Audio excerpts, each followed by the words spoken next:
And we're here with Adalia. Hi, Adalia. Hi.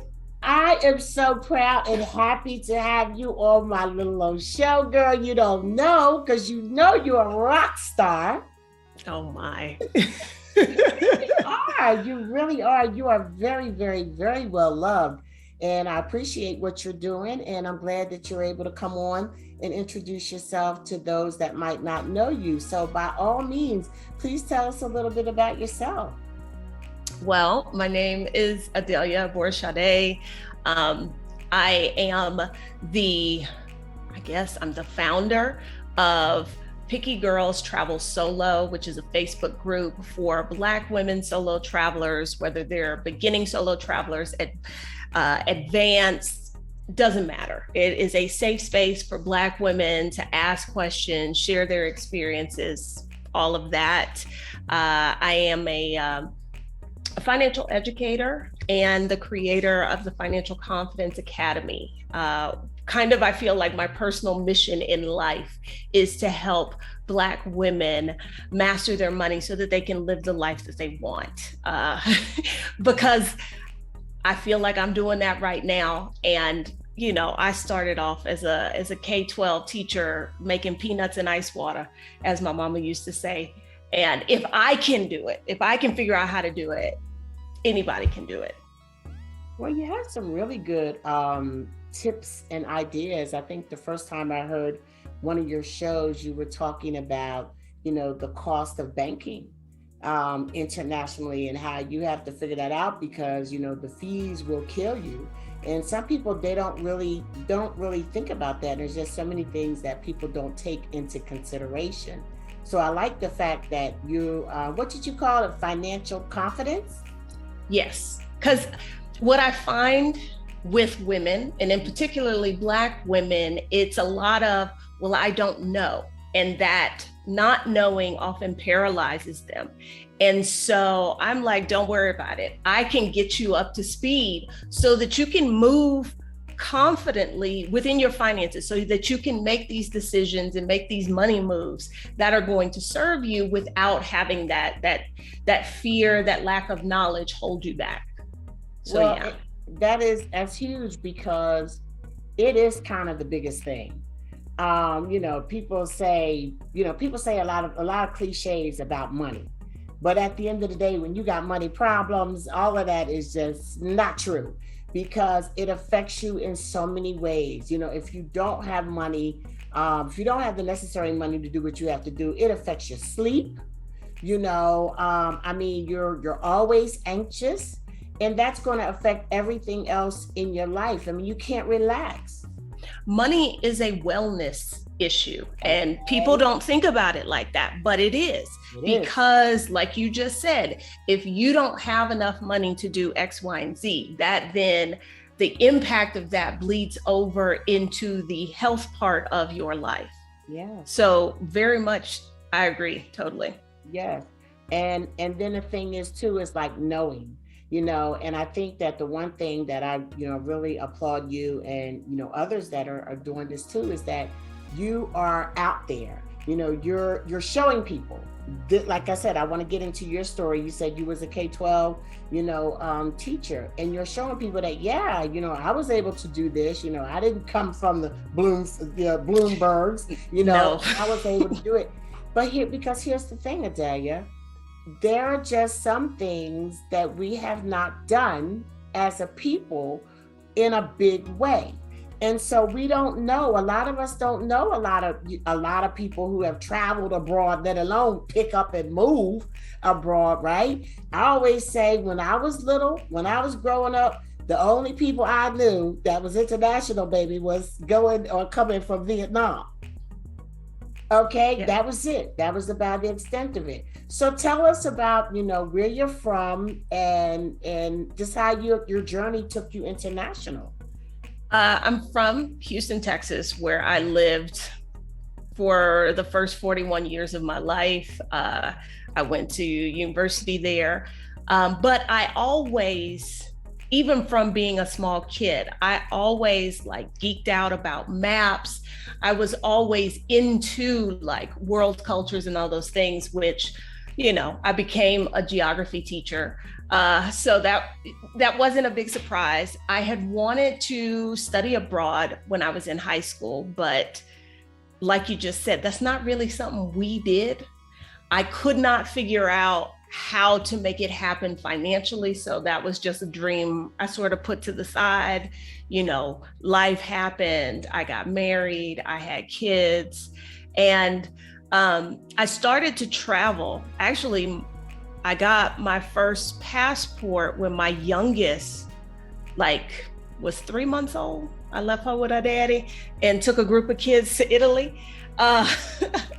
But once I did that, I was like, oh, this is what I need to be doing. And so always traveled as much as I could, given my circumstances, because I was married to somebody who didn't like to travel quite in the same way. If there was a beach, he was fine. Right. I don't love the beach. I am a city girl. Give me a city, give me some museums. That's how I get down. And then that marriage came to an end, which I am very happy and pleased about. And that was all around the time that I turned 40. And I always say there is something magical that happens when a woman turns 40. I agree. And, I think that first part of our lives, we put up with so much from the patriarchy. But by the time you're 40, you're just like, I'm over all this. I'm going to do what I want. And so I don't know that it was intentional, but I very much decided I was going to start living the life that I wanted. I didn't care. How old were your kids, Adalia, when you turned 40? 20 and 14. So I think that's a part of it too. I think based on the time that some of us start having kids, I think that you start getting to that place in your life where you think about yourself a little bit more. Yeah. You think about yourself a little bit more, and you find yourself thinking, gosh, I would really like to do such and such, so-and-so. And whereas those might have been fleeting thoughts in the past, you start thinking about it. You were like, well, damn, you know what? Maybe I could do it. And I think also when you turn 40, you start to realize you don't have this endless amount of time ahead of you. And and we all know life is short. If anything, from the last 2.5 years, we've learned that. That has been bad. Yeah. And so I think I just started thinking if this is all the life I get, would I be satisfied with how I have lived it? And unfortunately, the answer was no. There was a lot of stuff I still wanted to do. And so I was like, okay, how do we make these things happen? What are the things that I really want to do? And one of them was to live outside the United States and to learn another language other than English. Okay. And so, things kind of all sort of came together. Now, my youngest was in the 9th grade. Well, she was actually in 10th grade when I did leave the US, and she came with me. Once I made the decision that, okay, I'm leaving, because originally the plan was to wait until she graduated high school. And I know that's what a lot of women do. And I just looked around and I was like, I could stay at this job I have. I don't know that I have another 3 years in me. It may be detrimental for me to do that. And so when I made the decision to move abroad, I was like, hey, I'd like you to come with me.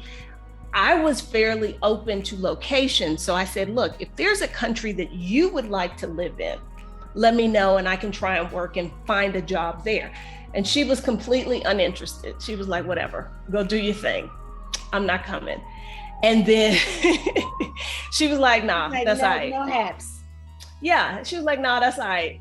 And I ended up getting a job in Latin America, in Honduras, at a very, very teeny tiny international school.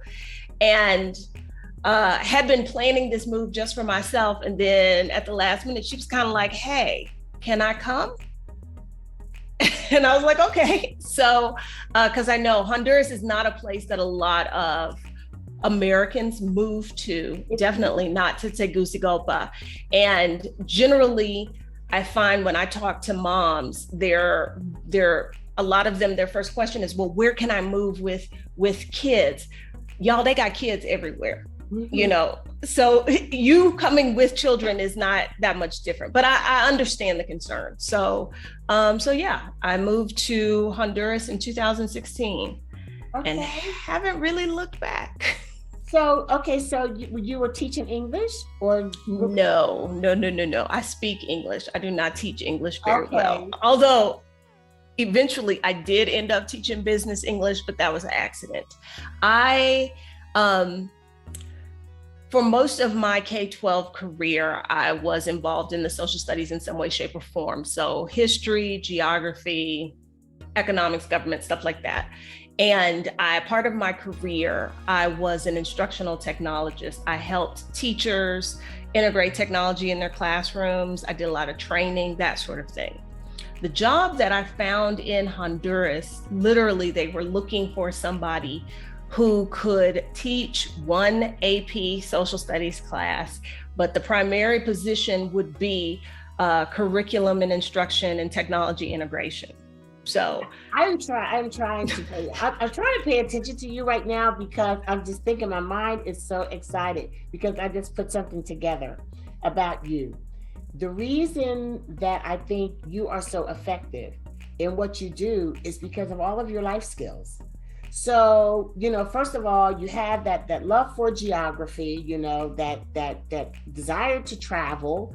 You were a teacher, you know, and you were a trainer, and that all of that comes across so perfect in what you're doing now. And it's just like, it's so cool when you be like, okay, so you go through life and you're doing this and you're doing that, and then you get to this place, you say, oh, I could really use that right now. And then all these gifts that you have are just coming together. And so, okay, I'm sorry. I just gotta. No, you are 100% right. Because for a lot, like, teachers are not well respected. They are paid poorly. And in the framework of the US system, you're supposed to have a prestigious job. You're supposed to make a lot of money. My career that I was very good at, that I enjoyed, did not do those things. Mm-hmm. So there was always, for a lot of my life, an internal struggle about like, oh, I should be doing something else where I could make lots of money, blah, blah, blah. But ultimately, I am a teacher at heart. I am somebody who is going to share and explain what it is I know with other people. I've been that way my whole life. And so, no, that is something I had to come to terms with. And you're right. What I do now is still education. Mm-hmm. It's just I'm teaching, my students are different and what I am teaching is different, but I'm still an educator. You are an educator, and it comes across. And, you know, and often I speak to other vloggers, and one thing that we talk about sometimes on and off screen is just the credibility. Everybody and their mama can have a YouTube channel, okay? And the one thing about YouTube University that I do have to remind people of a lot is that you don't have to be accredited. Anybody can get on there and say anything. And if they're charismatic enough, you know, or, you know, I mean, there are people that I watch on TV and I'm like, oh my God, if I didn't know any better, I would have no idea that she is like totally lying, okay? But to be able to have the credibility to be putting out a good product, you know, somebody that is, it just comes across. It just, the quality that you bring, it comes across. And I thank you. I thank you for that. And I think it's another reason why you're such a rock star. Well, thank you. Okay, so tell me this. When you were in Honduras, how long did you stay there? I was there for a year. I should have been there for 2 years, but the school was really small, and I don't think they were financially in a place that they could afford to have me do what I was doing in a non-teaching position. Okay. And so they restructured and offered me to keep my job and basically become the high school social studies department. And I said, no, thank you. Mm. That's not what I was hired to do. And again, at this point in my life, like there's a difference between what I can do and what I am willing to do. And yes, I could have done that. The difference. But I am not at a place where I do things I don't want to do anymore. So I told them, no, thank you. And so I was only in Honduras for a year. Okay, so how did your baby like Honduras? She had the time of her life, which I think people are often surprised by because, I mean, Honduras is a country that has its issues. And often what we see in the US is just nothing but like MS-13 and, you know, all of this kind of stuff. But no, she had a ball. Her social calendar was always full. She got to travel to different places in the country. It exposed her to people she wouldn't have been exposed to otherwise because the school was so small. Like she was in the 10th grade. I believe there were 7 10th graders. Wow. So you can imagine what that means if you're a student in class and how much of your teacher's attention and how much interaction you're getting with your teacher when there are that few students. So no, it was a really great experience for her. Honduras is Spanish speaking, right? Yes. Okay. Yes. Was she taking Spanish in high school before y'all left? No. Okay. And when I, you know, offered this opportunity to her, because come on, you're in the 9th grade, you just started in high school, you've got all these plans for what American high school is supposed to be. And I said, look, you don't have to come and just be gone. I said, you can look at this as sort of a study abroad. Because it was an American school, they had American curriculum. She'd be taking classes that would count toward her diploma in Texas. We thought she would take Spanish there. What we didn't account for is because the school is so small, they don't have like, oh, you're in Spanish 1, you're in Spanish 2, no, because the vast majority of the kids were native speakers. So they were all in like Spanish 15 together. Yeah. And she was like in Spanish as a second language in SSL. Yes. So we did not think that was going to count. But when she came back to the US, it did count. They put her in Spanish too. So she got a year of Spanish out of it. I think she got her US history credit. So her credits weren't quite in the same order as other people who were in the same grade she was, but no, she the vast majority of the classes she took counted toward her graduation requirements. So, okay, so then when you left Honduras, what did you do? I knew Honduras when I moved there was not a forever place. I knew that. So I had already. It was just like a start. Yeah, I wanted to be out of the U.S. I wanted to learn Spanish. That was my aims for taking that job, and we did both of those. The Spanish did not come quite as quickly as I would have hoped. I had already started thinking like, okay, where would I like to go next? And so this was before they had restructured and offered me the new situation. And so I was already planning maybe between like Colombia and Mexico.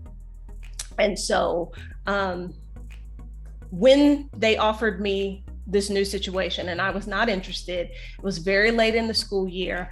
And I was like, I can try and bust my ass and try and find another job, or I can take the year off, which I don't know if that idea would have occurred to me had I not been following Stephanie Perry on Instagram, who was just wrapping up what she called a grown-up gap year. And so that's gap year. Yeah, you know, like, because we always hear about gap years for kids coming out of high school before they go to college. And so that's what I decided to do. I was like, I'll just take a year off, see how I feel about that. Out of Colombia and Mexico.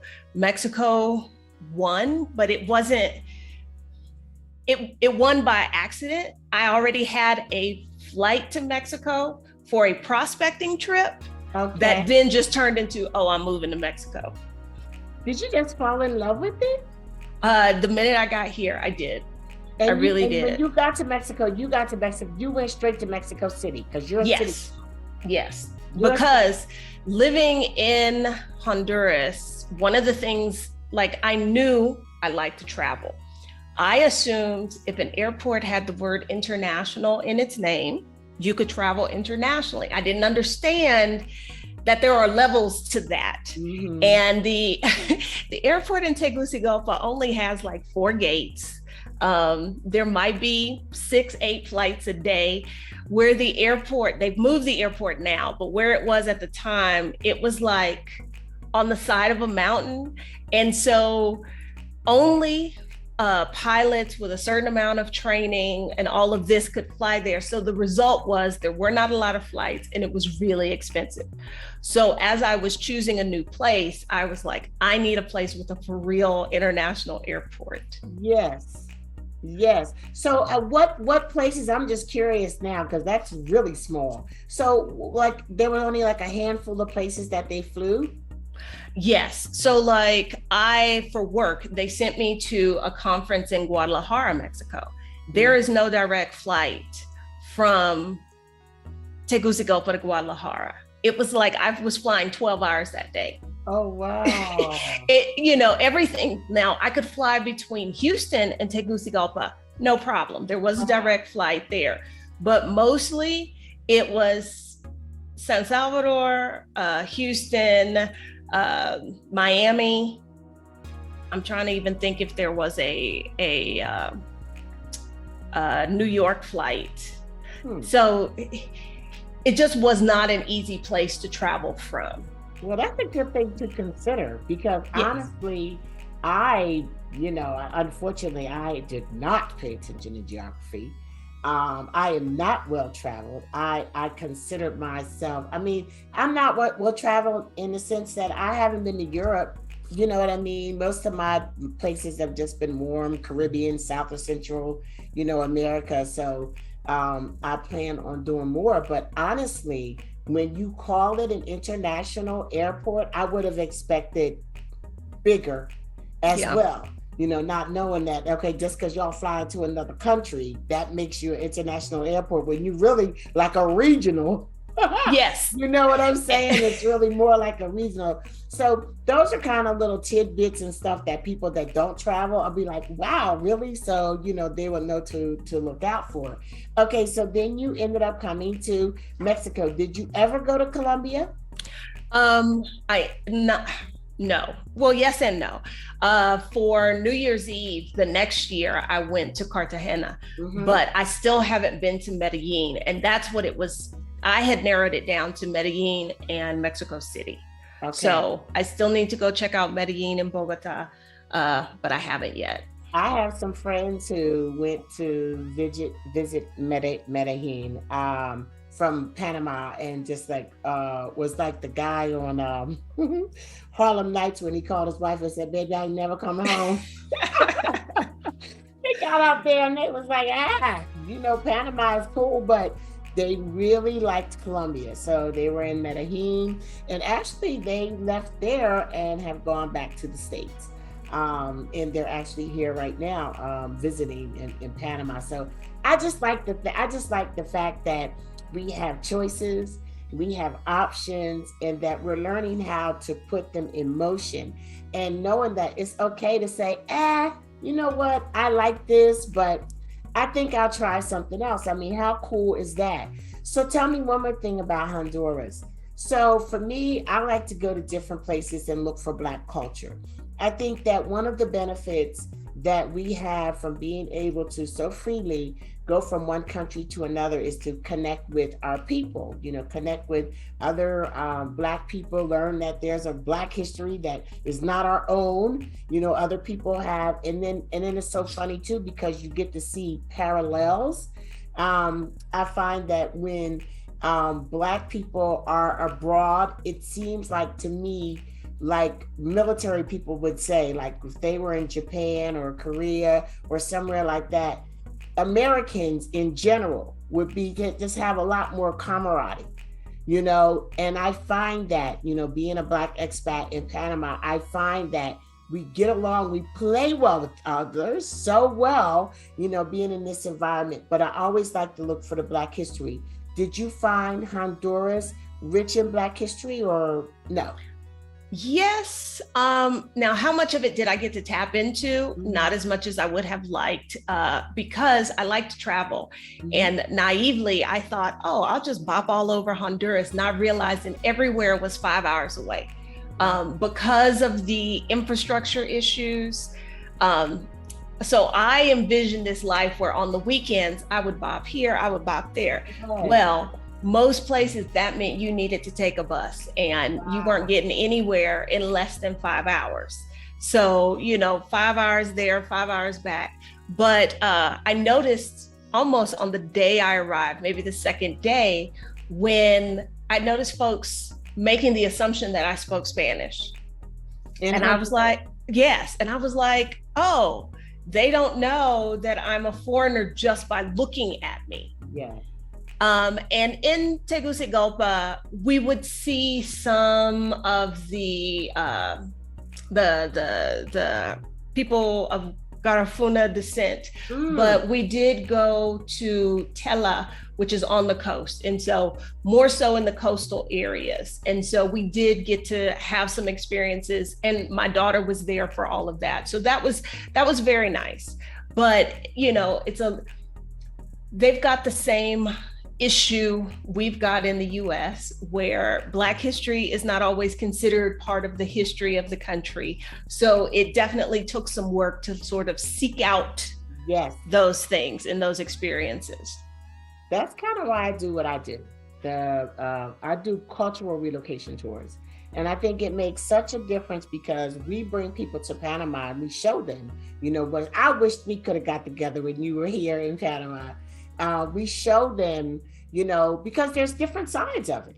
It really is. And it's like to come to Panama and see places that you could possibly live, you know, learn about the general history and everything is cool.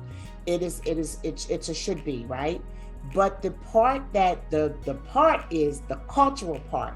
When we bring the people here, we have Afro-Panamanian tour guides. You know, we talk about the Black culture and history because that's the stuff you got to ask for. Yeah, it's not going to ever be the stuff that the country says, hey, let us tell you about our great Blacks. That ain't happening, right? And so, but when I found the reason that I think one of the reasons that the tours have been so successful is because of the connection.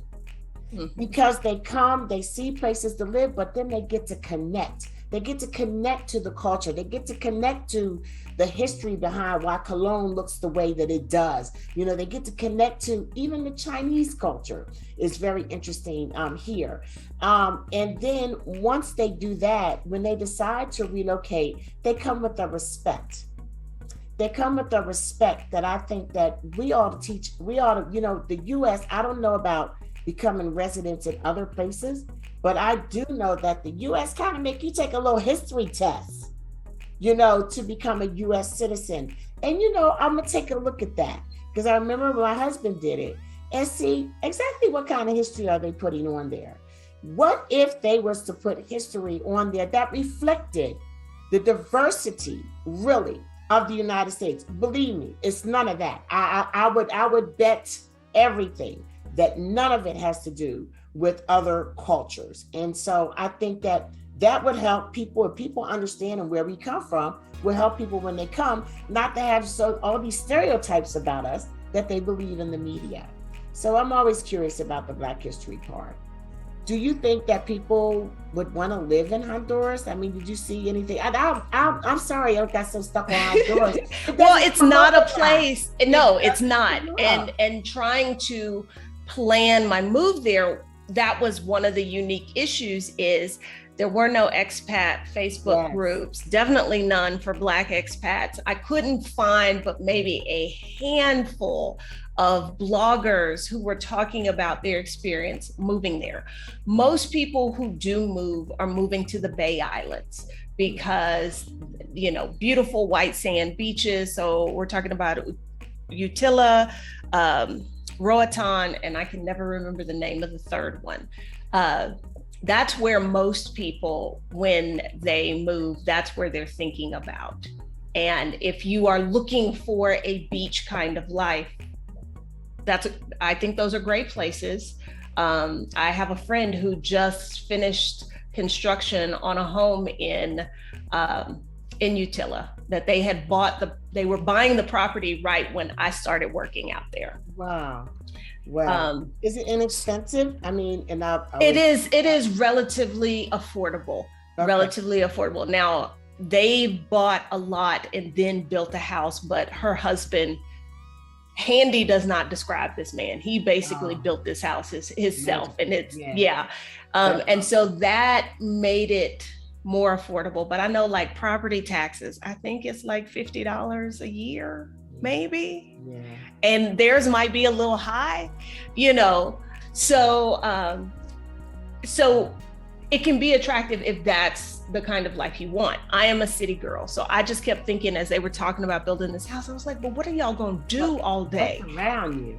And they dive, they're very into aquatic life and all of that. So it's a good choice for them. Mm-hmm. Now, as far as if you want a great city in Latin America, I do not think that is Tegucigalpa. Okay. The people were incredibly kind, but when you think about some place like Mexico City or Medellin or Bogota, where, there is mass transit and the cities are designed to be walkable and that kind of thing, you don't get that there. And that I knew that when I went. Mm-hmm. But it solidified, it helped me really fine tune my list of this is what I want in a place that I live. Now, the people that follow me know I'm a little bit silly when it comes to geckos. Did they have geckos in Honduras? Yes, because it's in the tropics. So you get all of the tropical animals and sounds. Yes. I could deal with the sounds. Because we get a lot of them here, and I live in the suburbs of Panama City. I just don't want the wildlife in my house. That's where I draw the line. Okay, so on to Mexico. So you went to Mexico in what year? You went there? 2017. Okay, so 2017, you landed in Mexico City. Mm-hmm. And when you landed in Mexico City and you got off the plane for the first time, do you remember what your initial feeling or vibe was?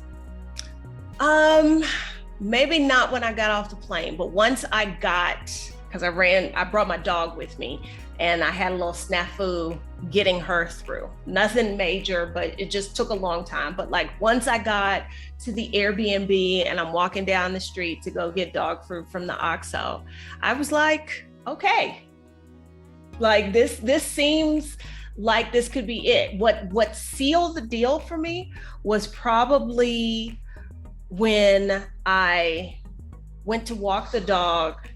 It was August and I had to put on a hoodie to walk the dog that morning. I was like, this is great. This is wonderful. I can live here forever. No, I do not. I had enough of that in Houston. I'm somebody who, there are some people who can look very graceful in heat. I am not one of those people. I am just a sweaty mess. I'm melting. Yes. So I'm like, no. When in Houston, I stayed inside. So being in the tropics and being in Honduras, that was in the tropics again. I was like,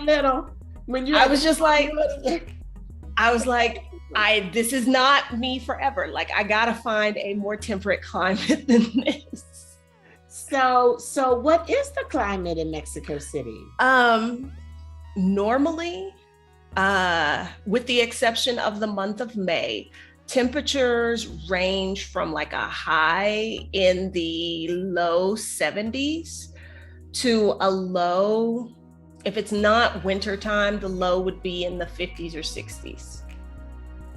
And it's pretty much like that all year long, except for the month of May. May typically is warm, or I say is hot. It will get up to like 85, 86 degrees. It is not humid because we're at about 7,500 feet above sea level. Okay. So it is a little dry. That does take a little getting used to, but it is not humid. It's one of these places where you always take a jacket with you, because even if it is sunny, let's say you step in the shade, it's 10 degrees cooler. It's cooler. So Wow. as a result, a lot of the life here is outside. So people eating outside at restaurants, cafes, that kind of stuff. Very, very common, which was a good thing, like once the pandemic started, restaurants were still able to function because so many of them are kind of open air and that sort of thing. You have a rainy season there? Yes, typically the rainy season would have started by now. This year has not been typical. So y'all have an El Nino going on? No, I think it's here. I wonder if it is El Nino or if it's climate change. We don't know. Mm-hmm. But it got warm here in February because I was in the US.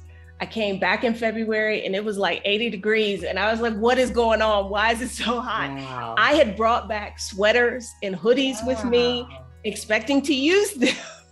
And they just been sitting in my closet.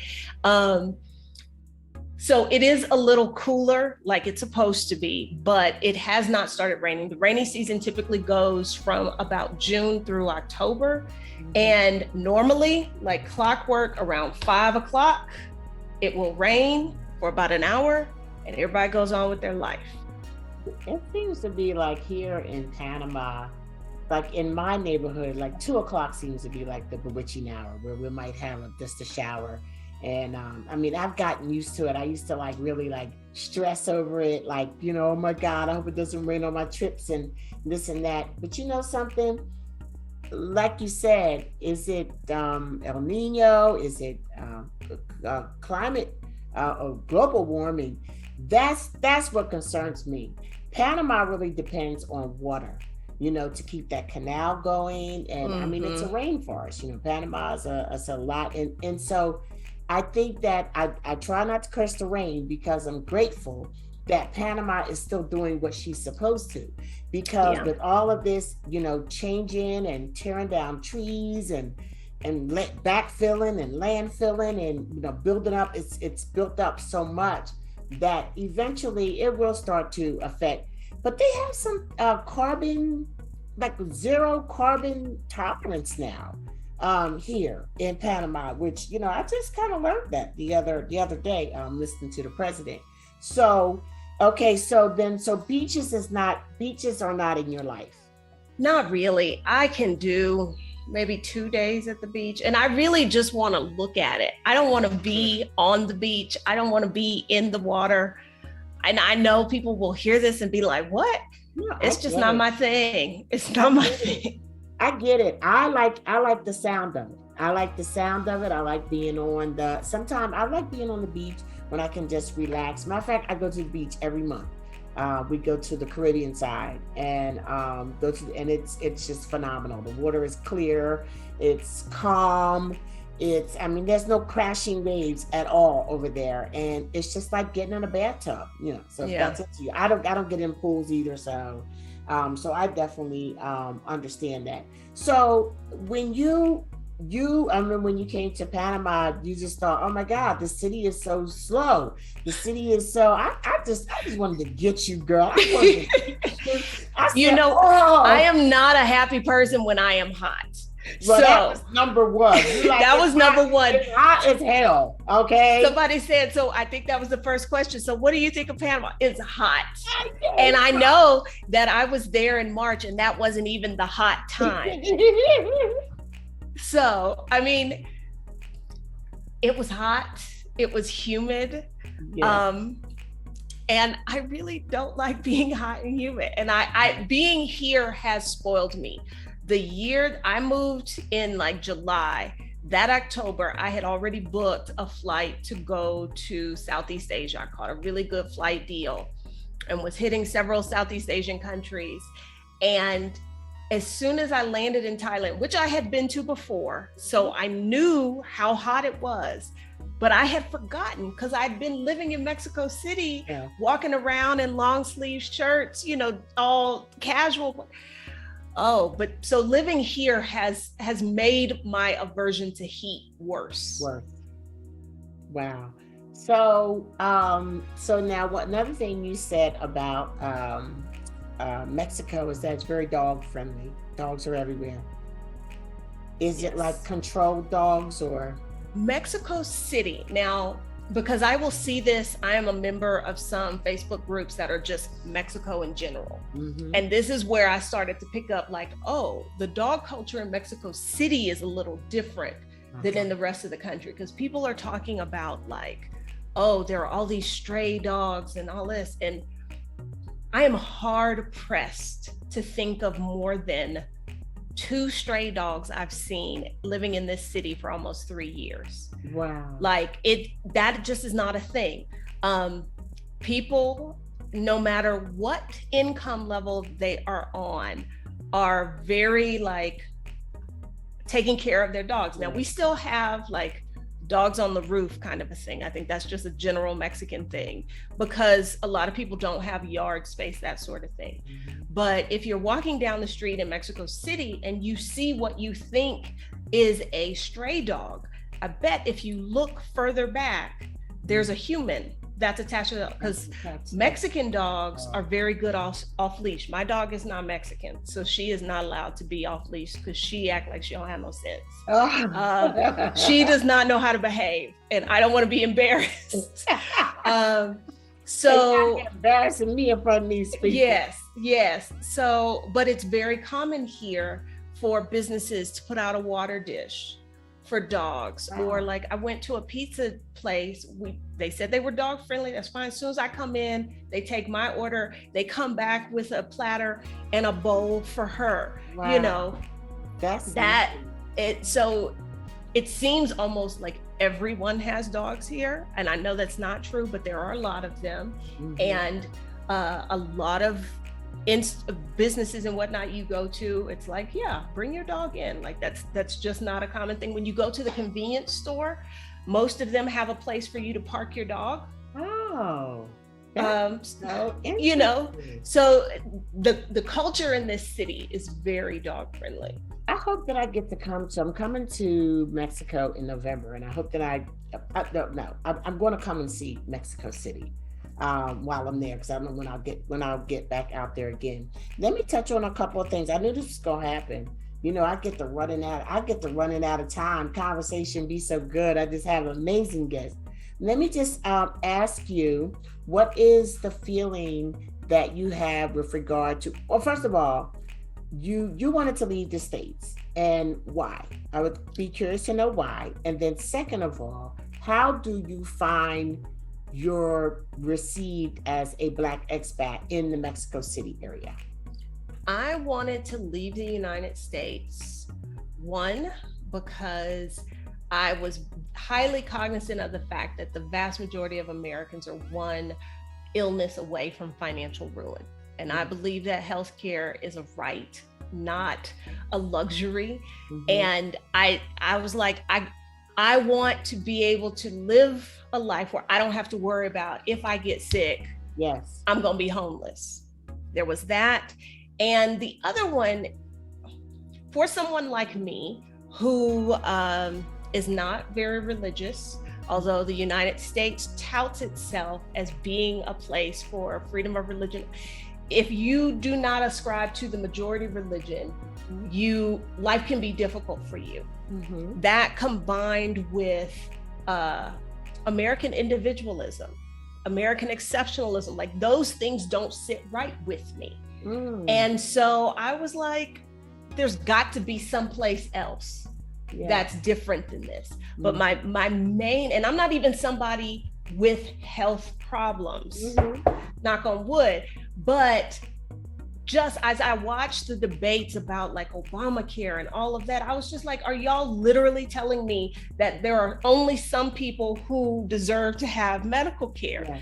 And so I was like, I gotta find some other place. I like that. You have, you have very, more than superficial reasons for leaving. And I mean, basically you're saying that I can't relate to this. Yes. This is not who I am, and this is not what I ascribe to. It's all about the lottery of birth. Just because you were born in a place doesn't mean that's the place you fit best. Exactly. And so I have a note here. It says choosing where you live. I have a note right here that says, choosing. It's about, it's like your family. Your family is your family, and who God gave you as your sister or your brother, your mother, your father, you cannot change. However, your family can be outside of that family. Yes, you get to choose. You can have chosen family. Yes. And so I did not expect to end up in Mexico. I really did not. But how I am received here, my reception has been incredible, really. And you asked me why I want to leave the United States. I did not mention anything about being Black. Mm-hmm. However, once I was gone, I realized how much of that burden was lifted from me. That I live, even though I moved to the murder capital of the world in 2016, Tegucigalpa, Honduras, and Mexico has a reputation for violence. Mm-hmm. But as a Black American,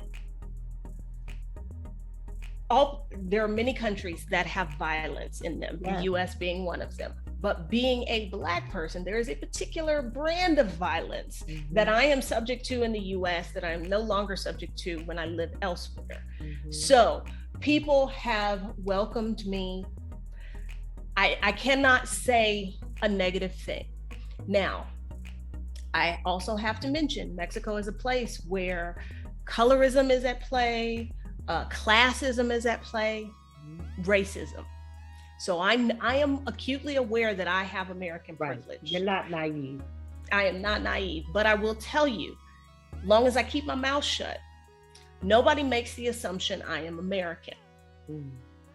And it's more of when I start to speak Spanish and they're like, oh, girl can't really speak Spanish. That's when the question comes like, oh, well, where are you from? And it's every time that question has been asked, I have felt out of genuine curiosity. And it's more of they're intrigued with, of all the places you could have gone, you chose to come here. Mm-hmm. And I have felt very welcome. Now, have there been incidences where something didn't feel quite right? Maybe somebody, didn't quite serve me the way they should. I don't know if that's because I'm Black or if because they think I'm poor. Because Mexicans with money, it don't matter what color you are. If you are poor, that makes you less than. But I have never felt unsafe because I am a Black person. And that is not a statement I can make about the country I was born in. Yes, that is, It gets back around to why, when violent things happen, all these mass shootings, I kid you not, I have Black expats, and for Facebook groups, I have several. Two of them Black expats in Mexico and Black expats in Panama. It is nothing for me to open up to 300 requests to get into the group, because more and more people are just like, oh my God, I just can't do this day after day after day. And a lot of times you don't even realize, I came from New Jersey. I was born and raised in New Jersey, and that's all I knew was New Jersey. I had no idea it was so easy to live in other places, because everything is hard in New Jersey. Everything is hard. Everything is expensive. Everything is harder when you're Black too. Yeah, and the DMV is like daggone mafia. And everything was hard. I moved to Mississippi. I went to get my license, and I took the day off from work because I fully expected to spend a day in DMV, and I was like in and out. And that's where I started to learn the differences. So sometimes you don't even recognize stuff until you get in another place and you say, wow, you know, I didn't really feel, because you're just surviving. You survive it. You become numb to it in some cases. So, okay. So now I got to get to Picky Girl Travels. So I want you to tell us how you decided to do that, and you know, exactly what you do. And is it just for girls? Have you opened it up to guys? No. Well, okay. Here's the thing. Picky Girl Travels the World started kind of as a joke. Because anybody who has ever had the pleasure of eating out with me knows that it is an experience, because I am an incredibly picky eater. Okay. And traveling the world, what I'm going to eat is always a struggle. And so I was sharing my travels, but really I'm not a good like travel blogger, that content creator. I'm not about that, because I just want to be on the trip. Okay. Yeah. But the thing that I really wanted to share and do more work with was with the financial piece, and how that then allows you to do the traveling, to do the moving abroad. And so I started, I'm always hesitant to say that I'm a financial coach. I prefer the term financial educator. But specifically, I think most of my audience are Black women either looking to move abroad or looking to travel. I focus on Black women because that's who I'm rooting for. I will not, if a non-woman person, non-female person wanted to book a one-on-one with me, that is fine. But like my group coaching program, that is for women of color, women, non-white women, because I feel like that is a community that is underserved. Right. And so I travel because that is when I talked about when I turned 40 about living the life I wanted. I wanted a life centered on travel. So Picky Girl Travels the World is who I am. I live in Mexico right now. Mexico is home for me, but there may come a time when I live somewhere else. I do continue to travel and share all of that. But at the core of everything I do is helping folks figure out the financial piece so they can do the thing that they want to do, whatever that happens to be. That's and that's very well needed. I'll definitely put your links at the bottom, because the other thing, and I kind of go back and forth with my group, because some people say, well, you shouldn't let non-Black people in here. I just am not of that mindset. You know, I vet everybody that comes in the group. There are certain white folk that try to come in the group. I'll look at their profiles and I'll see that they're MAGA. Well, what would you possibly want with this group? Then I'll look at some people and I'll see that they're in a biracial relationship. You know what I'm saying? Or their husband or their wife is Afro. And then I'll look at some and I could tell just by their activity that they might truly be interested in Afro culture, you know, just based on their history. And some of the really big supporters of Black expats in Panama, especially here on the ground, are not Black. They are not Black. So it's a balance. It really is. I have content. I have women, because I'm going to just say this real fast, because sometimes women need that feeling of comfort and safety. And there's nothing like being in a group of just us. Okay, because you know what? I was hesitant in the beginning, because I can understand how it might feel exclusionary for me to say this is for Black women.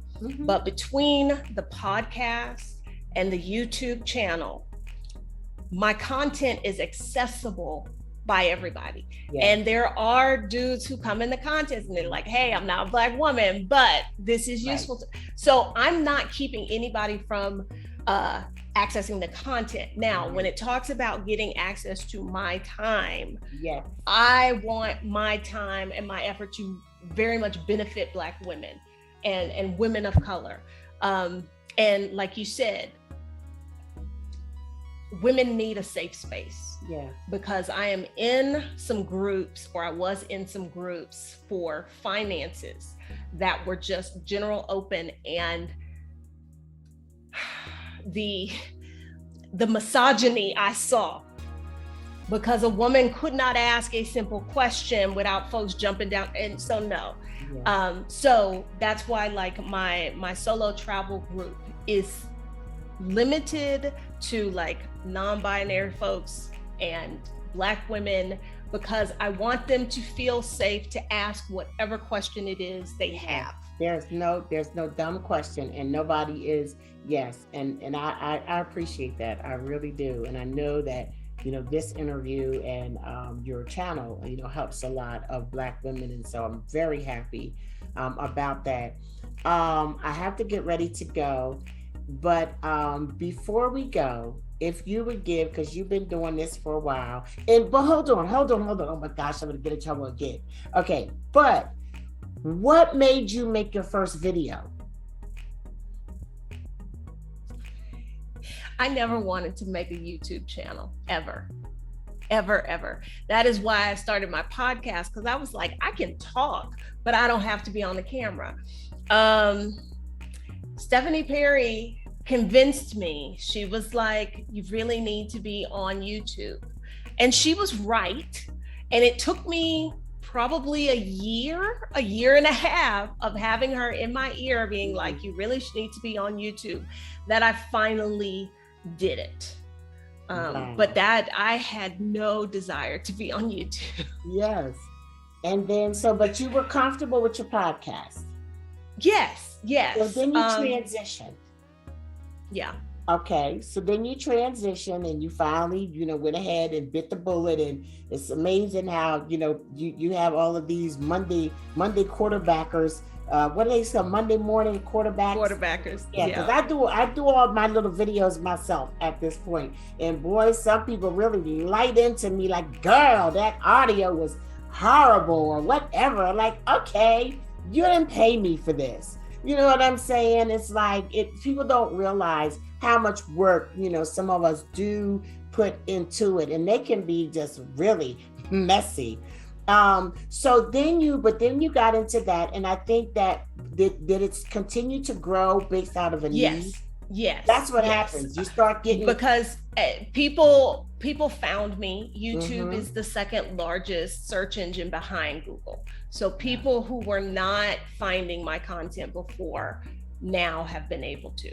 So it's definitely been a good thing, but it was something I fought for a long time.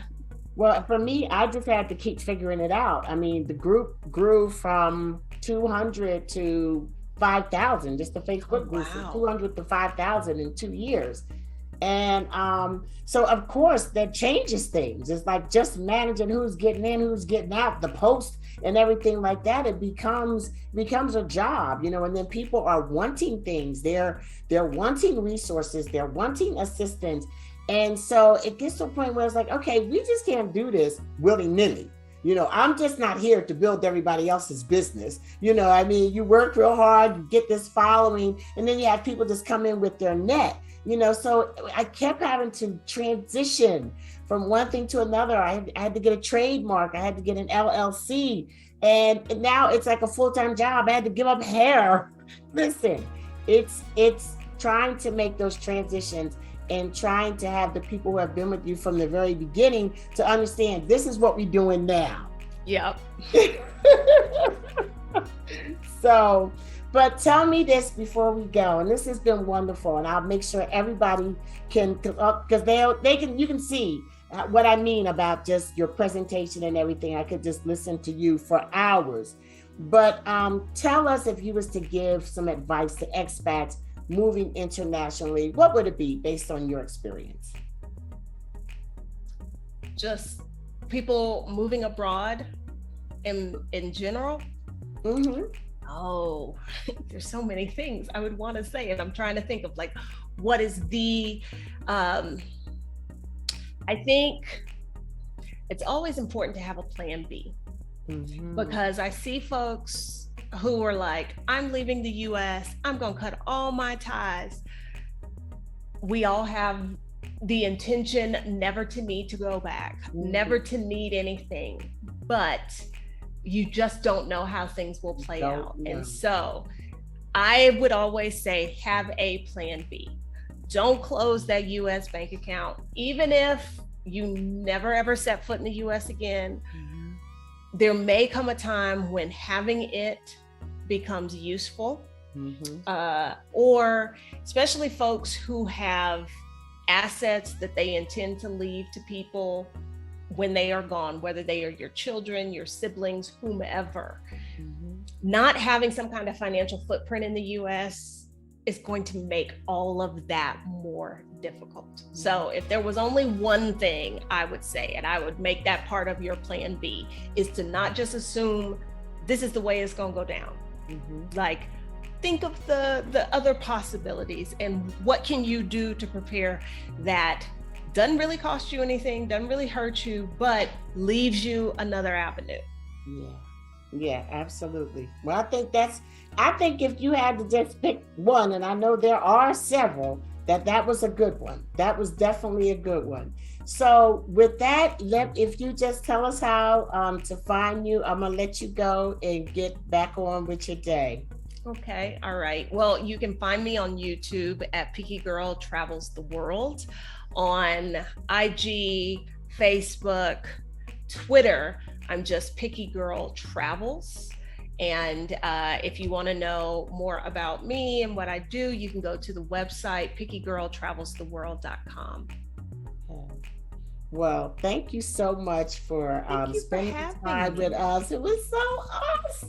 Thank you for having me. Yes, you're welcome. And it was good. It was good finally meeting you too. So thank you for joining us. Thank you for joining us.